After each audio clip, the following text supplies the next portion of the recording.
Now, less than a week to go for the high-stakes midterms and political tensions are boiling in the United States. The polls come as a test for the Democrats as people will decide who will control the Congress, as well as the state legislature and the governor's offices. The outcome of the polls will likely have a huge impact on America's policies in the coming years, along with the fate of President Joe Biden. Now, the Republicans have announced a diverse group of candidates as midterm nominees. They include women, minorities, war veterans, along with a fair share of election deniers and Trump supporters. 3 of the candidates even attended the January 6th Capitol rally. In the last few weeks, the Republicans have shown great confidence that they will win control of the House. This as inflation remains high in the United States and Biden's ratings continue to slump. Unlike the Republican Tea Party class of 2010 that came to Congress to slash federal budgets, or the 2018 Democrats who swept to power on the promise of good governance, the Republicans this time appear less unified around a common policy agenda. What they do share in common is former President Donald Trump's rejection of the elections as well as the establishment.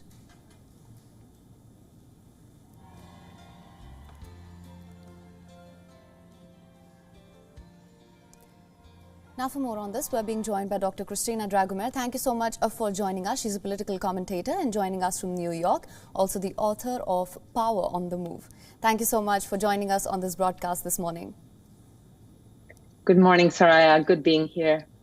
Now, my first question to you, if reports are to be believed, the Democrats seem to be losing ground. How do you assess the outcome of the midterm elections? Soraya and viewers around the world, this is not new within U.S. politics. If history teaches us anything, it teaches us that in midterm elections, the incumbent party, in this case will be the Democratic Party, will lose a lot of the seats within Congress. This has happened continuously. It has happened with the presidency of President Obama and obviously with the presidency of President Trump, but it has been going on for a very long time. So the Democrats have the stacks,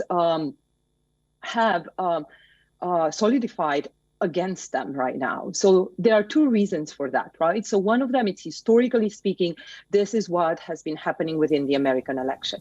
And the second factor, and that's a very important factor as well, is the economy.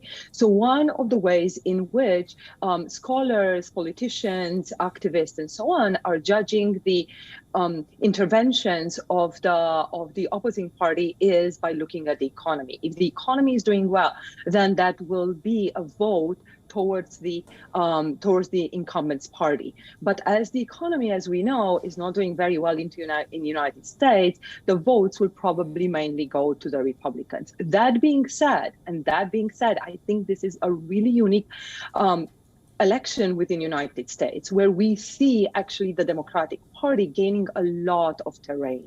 So in spite of those 2 factors, historically speaking and also economically speaking, they being prone to lose, we see a lot of races being neck and neck, with the Democrats having some chances to win some of the seats in the election and hopefully keeping some of the seats that are being contested by the Republicans right now.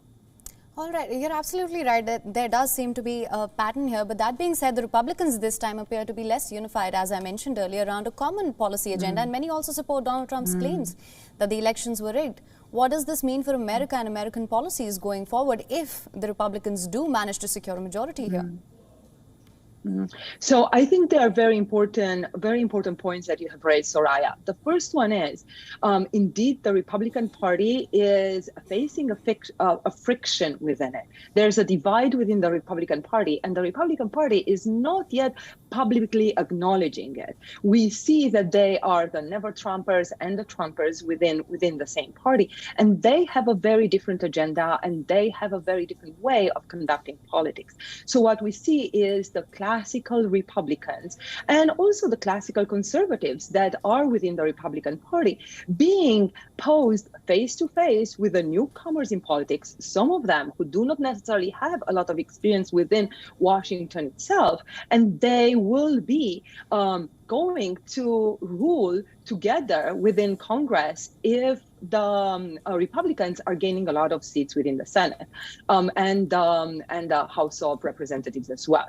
So what we will see is, if we will see that the Republicans are winning a lot of seats this time, we will see a very divided party that will be at the rule, with very different agendas, with very different ways of conducting politics, and with a very different vision of where the Republican Party should be. So that will be something that the Republican Party will have to reckon with for decades to come. I think that this is only the beginning of something, or not even the beginning, because we actually can see, Saranya, that this has been taking place previously in the election with the Tea Party.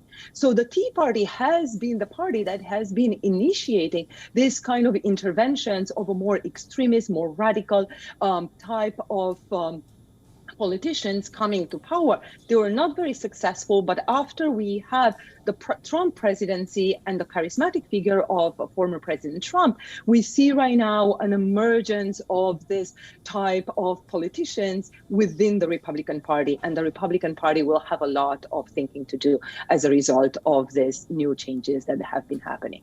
All right, well, on that note, how do you think that would affect President Joe Biden's tenure going forward? We already know that his popularity has slumped.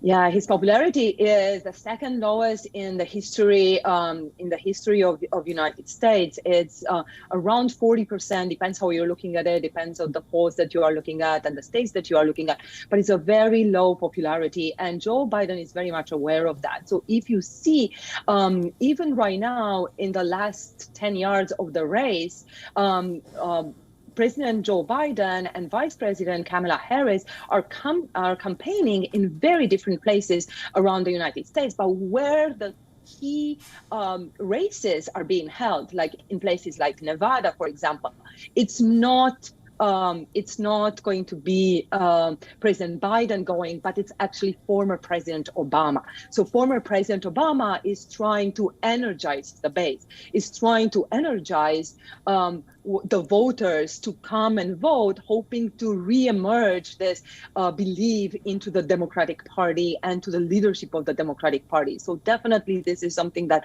the Democratic Party has been facing with the downfall of the economy, with the war in Ukraine. But the Democrats are rallying behind this idea that they need a lot of representatives within the Congress to support women's rights, reproductive rights for all people within the United States. And this is something that is very important for a lot of the electorate. So they are capitalizing a lot on that. And they are hoping that that's going to get a lot of the people to the polls, because this is something that really affects their everyday life, just as it does the economy.